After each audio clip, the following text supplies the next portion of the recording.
Avec la guerre entre les États-Unis, Israël et l'Iran, le conflit s'étend à travers le Moyen-Orient. De nouvelles frappes sont signalées, des attaques de missiles ont lieu au-dessus de grandes villes, et Washington avertit que d'autres cibles iraniennes pourraient bientôt être frappées. Il y a 62 jours, les États-Unis ont bombardé l'Iran. Il y a 12 jours, les États-Unis ont commencé à imposer un blocus à l'Iran. Très bien. Et l'Iran, vous voyez le résultat. Ça a été incroyable. Nous avons mis hors d'état de nuire des navires de guerre, certains très grands en 3 jours. C'était la fin de la marine. Nous avons détruit leurs forces aériennes. Nous avons détruit leurs communications. Et ce matin, un haut responsable iranien de la sécurité est apparu à la télévision d'État et a averti le monde que ce que l'Amérique est en train de faire recevra bientôt, selon ses mots exacts, une action pratique et sans précédent. Cette phrase pèse très lourd.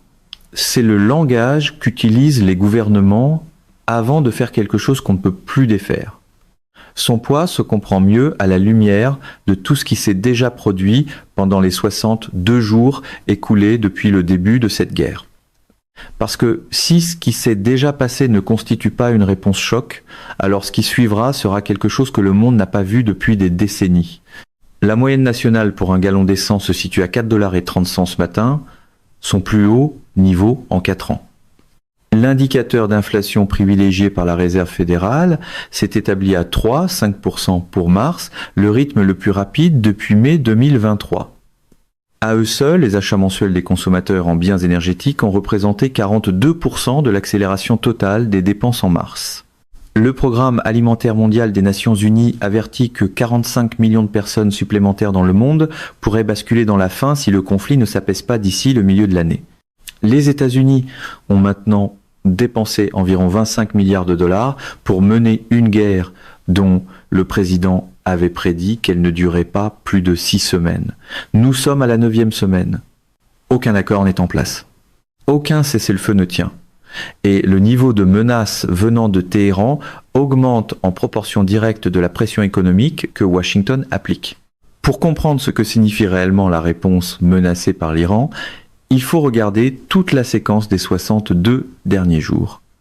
Il faut aussi comprendre pourquoi l'expression « action sans précédent » est prise au sérieux par les analystes qui couvrent ce dossier professionnellement.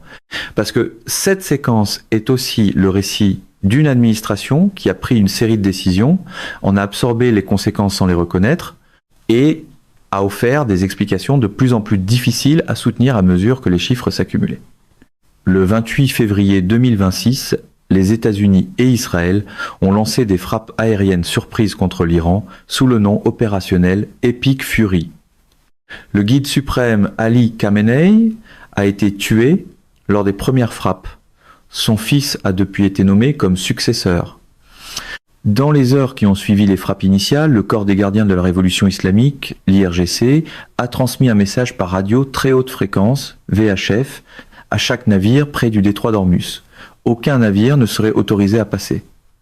Le détroit d'Ormuz est une voie maritime de 20 et 1 mille de large, avec des chenaux navigables de 2000 de large. Sa section la plus étroite traverse les eaux territoriales iraniennes et omanaises. Avant le 28 février, environ 3000 navires y transitaient chaque mois. 25% du commerce mondial de pétrole transporté par mer et 20% du gaz naturel liquéfié mondial y passait. Quand l'Iran a fermé le détroit, les navires se sont arrêtés.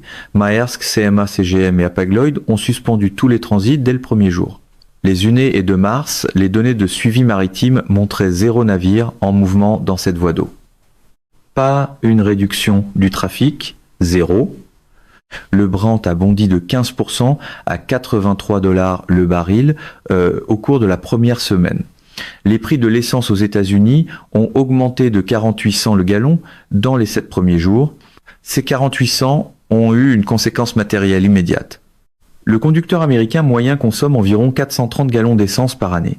À 48 cents de plus par gallon, cela représente plus de 200 $ par conducteur aux taux annualisés de la première semaine. Et ce n'était que le début de ce qui s'accumulait. Au moins 3 pétroliers ont été frappés près du détroit dans les premiers jours, dont un au large d'Oman qui a été incendié.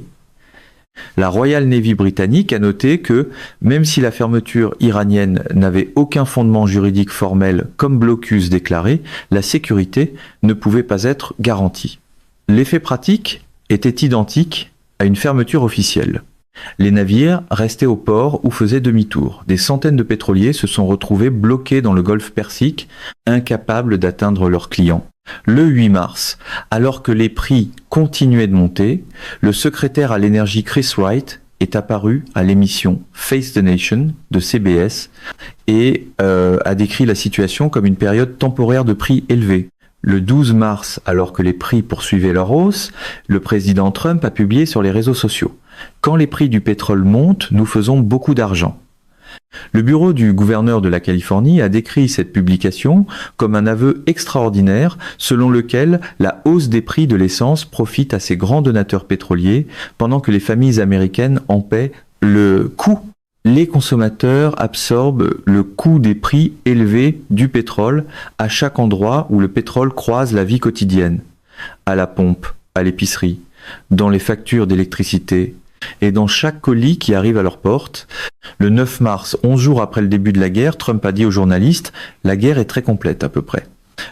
Il a aussi affirmé que l'armée iranienne avait été détruite et que le détroit d'Ormuz avait rouvert. Le détroit n'avait pas rouvert.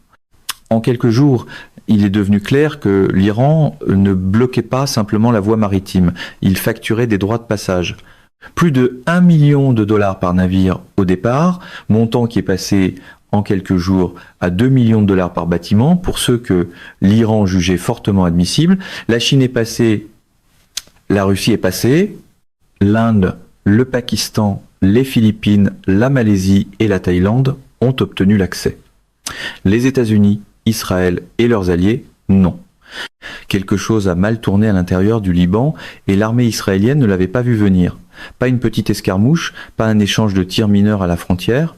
Ce qui s'est déroulé autour de la ville de Binjbeil était beaucoup plus calculé, beaucoup plus dangereux et beaucoup plus choquant que tout ce que l'établissement de la défense israélienne avait anticipé. Et pendant une courte fenêtre de temps terrifiante, les soldats israéliens n'avançaient pas. Ils ne poussaient pas vers l'avant. Ils étaient cloués sur place, coupés du reste des forces et se battaient pour leur vie dans l'une des zones urbaines les plus militarisées de la planète.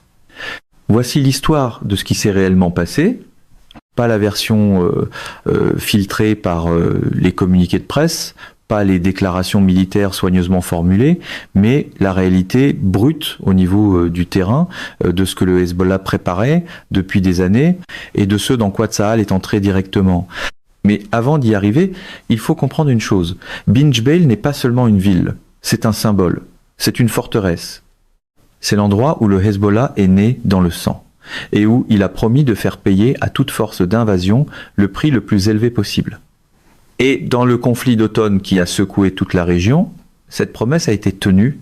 Restez avec moi, parce que ce qui vient ensuite changera complètement votre compréhension de cette guerre. Pendant des semaines avant l'intensification de l'opération terrestre, les frappes aériennes israéliennes avaient pilonné le sud du Liban avec une férocité que la région n'avait pas vue depuis 2006. Des quartiers entiers de Daïé, les banlieues sud de Beyrouth avaient été réduits en ruines. Des commandants supérieurs du Hezbollah étaient éliminés les uns après les autres dans ce qui semblait être une opération de renseignement israélienne dévastatrice. Hassan Nasrallah lui-même, le dirigeant de longue date du Hezbollah, a été tué dans une frappe qui a laissé toute l'organisation sous le choc. De l'extérieur, on aurait dit que le Hezbollah s'effondrait. C'était exactement ce que le Hezbollah voulait qu'Israël croie. Parce que sur le terrain, dans le sud du Liban, quelque chose de très différent se passait. Au fond de réseaux de tunnels creusés dans la roche solide pendant plus de 2 décennies, les combattants du Hezbollah ne fuyaient pas. Ils se repositionnaient, ils attendaient. Ils attiraient les forces israéliennes vers eux dans un terrain qui avait été pré-cartographié, pré-piégé et pré-planifié pour exactement ce type de confrontation. L'armée israélienne est entrée au Liban avec une force écrasante. Colonnes blindées, unités des forces spéciales, équipe du génie, soutien aérien en attente constante. L'objectif stratégique était clair, repousser le Hezbollah loin de la frontière détruire l'infrastructure qui avait permis à des milliers de roquettes de s'abattre sur le nord d'Israël et créer une zone tampon de sécurité qui permettrait enfin aux civils israéliens déplacés de rentrer chez eux. C'était une mission qui paraissait réalisable sur papier, mais la guerre ne se déroule jamais sur papier. Les premiers jours des opérations terrestres se sont déroulés relativement bien. Les forces israéliennes ont capturé des villages frontaliers, elles ont détruit des sites de lancement de roquettes, elles ont découvert des entrées de tunnels qui confirmaient à quel point le Hezbollah s'était enraciné profondément dans l'infrastructure civile du sud du Liban. L'opération semblait se dérouler comme prévu, puis elles se sont approchées de Bin Jebel. Pour comprendre ce qui s'est passé ensuite, il faut comprendre ce que cette ville représente. Bin Jebel se trouve à environ 6 km de la frontière israélienne, niché dans les collines du sud du Liban, entouré de routes sinueuses, d'oliveraies denses et du genre de terrain qui transforme l'avantage militaire moderne en handicap. C'est une ville d'environ 30 000 habitants, dont la grande majorité avait évacué bien avant l'arrivée des forces israéliennes. Ce qui restait, c'était l'infrastructure, les combattants. Et un piège préparé depuis 2 décennies. Le nom Bint Jebel se traduit grosso modo par fille de Jebel. Mais dans la mythologie interne du Hezbollah, on l'appelle souvent tout autrement. La capitale du Sud, le cœur de la résistance, l'endroit où le Hezbollah a planté son drapeau après le retrait d'Israël du Liban en 2000, et où Hassan Nasrallah a prononcé l'un des discours les plus célèbres de l'histoire de l'organisation, déclarant qu'Israël était plus faible qu'une toile d'araignée. Ce discours n'était pas seulement de la rhétorique. C'était une doctrine, une philosophie de champ de bataille, l'idée que la résistance asymétrique, la patience, la préparation et la volonté d'absorber les coups tout en infligeant des pertes disproportionnées pouvaient épuiser un ennemi technologiquement supérieur. En 2006, Bin Jebel a mis cette doctrine à l'épreuve et a choqué le monde. Les forces israéliennes sont entrées dans la ville en s'attendant à une avancée rapide. À la place, elles se sont retrouvées dans certains des combats urbains les plus intenses que Tsahal ait connus depuis la guerre du Liban de 1982.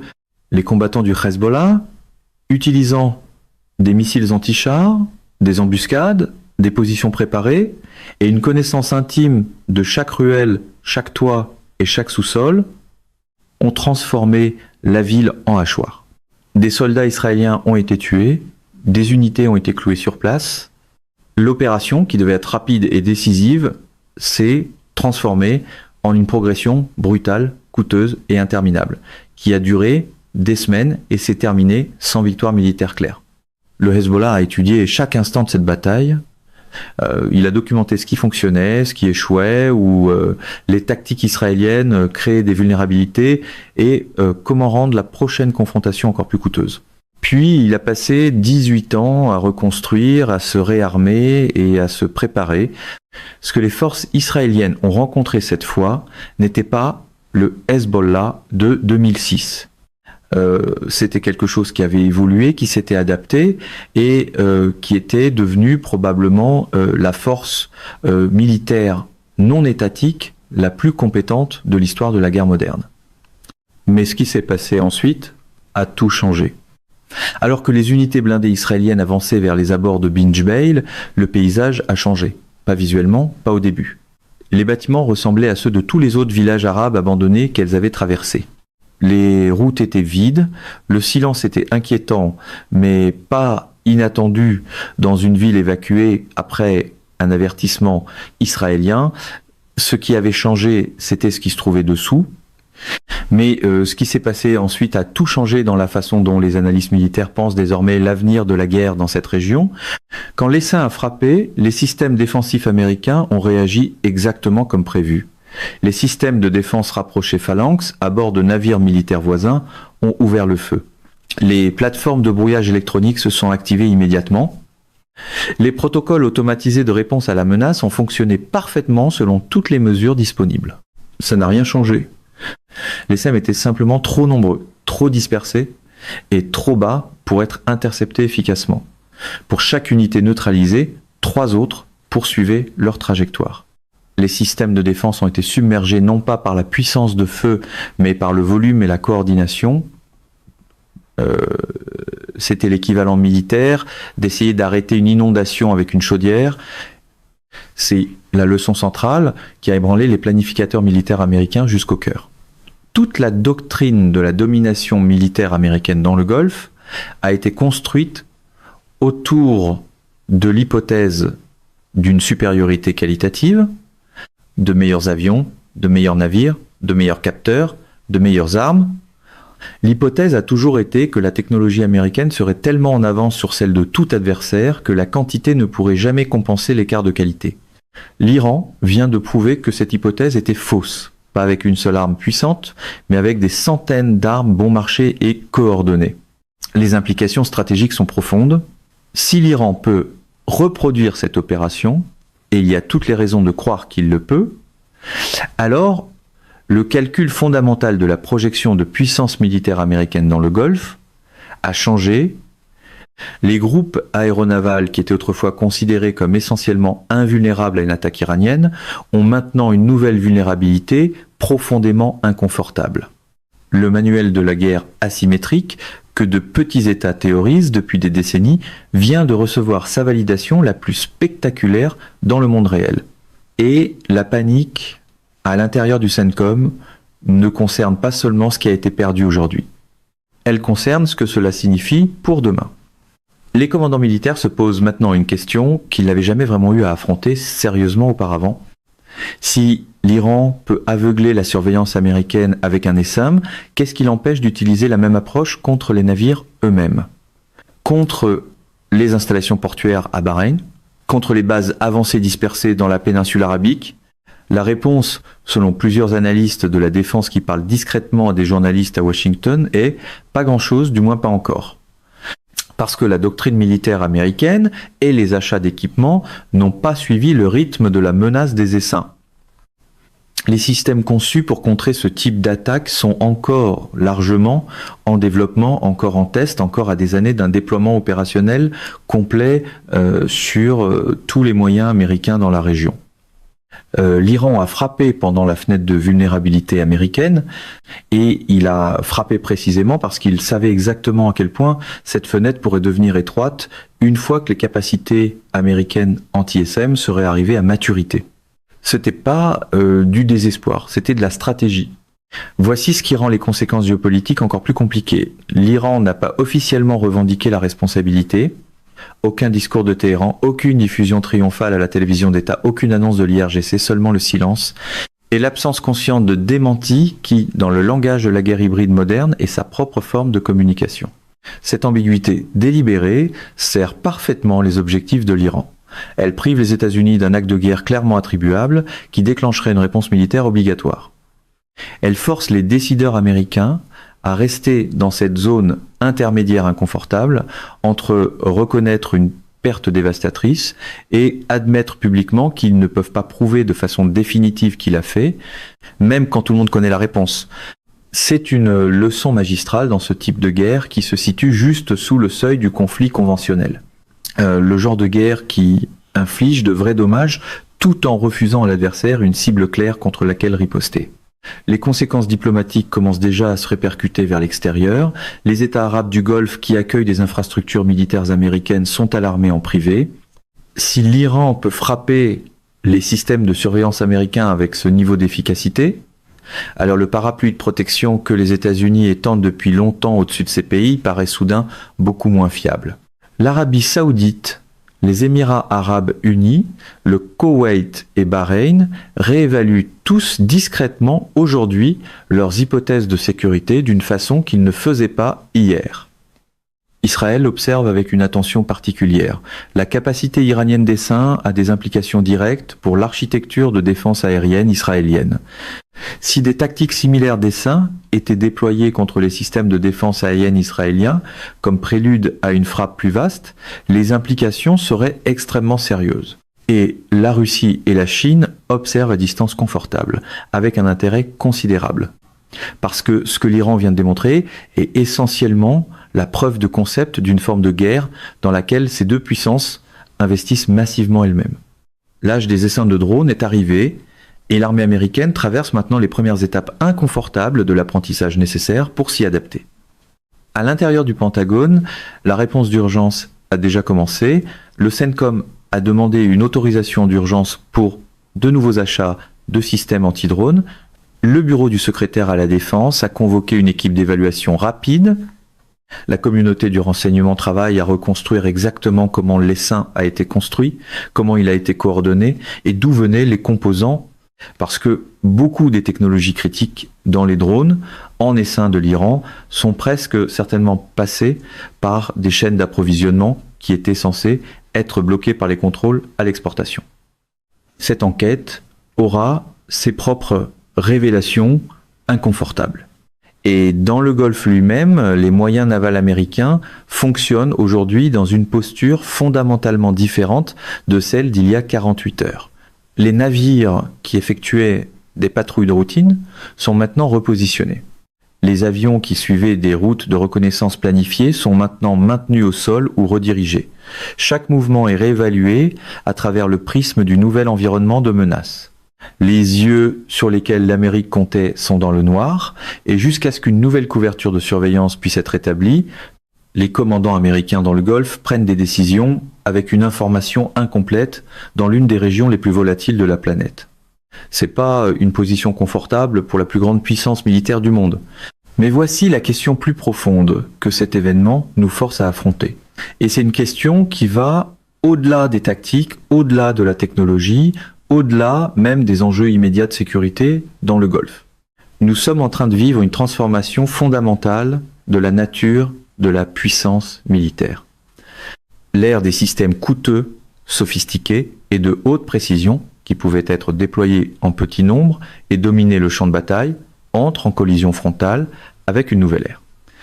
Une ère définie par des systèmes bon marché, nombreux et en réseau, capables de submerger n'importe quelle défense individuelle, peu importe son niveau de sophistication.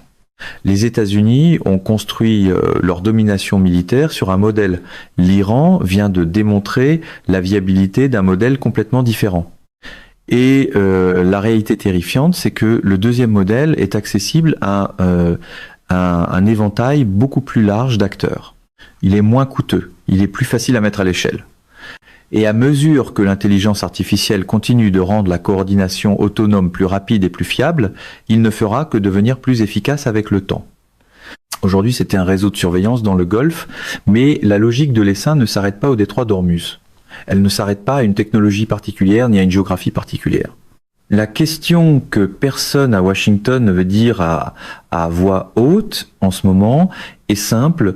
Si c'est ce que l'Iran peut faire aujourd'hui, à quoi ressemblera la prochaine version de cette capacité dans 2 ans, dans 5 ans, et qui d'autre l'aura maîtrisé d'ici là? Le CENTCOM est en mode panique, non pas à cause de ce qui a été détruit aujourd'hui. Il est en mode panique à cause de ce qu'aujourd'hui lui révèle sur ce qui s'en vient. Et le monde entier vient d'avoir un aperçu de ce à quoi ressemblera la guerre moderne pour la prochaine génération, que nous ayons été prêts ou non. Mesdames et messieurs, notre émission d'aujourd'hui s'arrête ici. Nous vous invitons à partager votre avis personnel dans la section des commentaires ci-dessous. Perspective politique vous salue et vous donne rendez-vous très bientôt.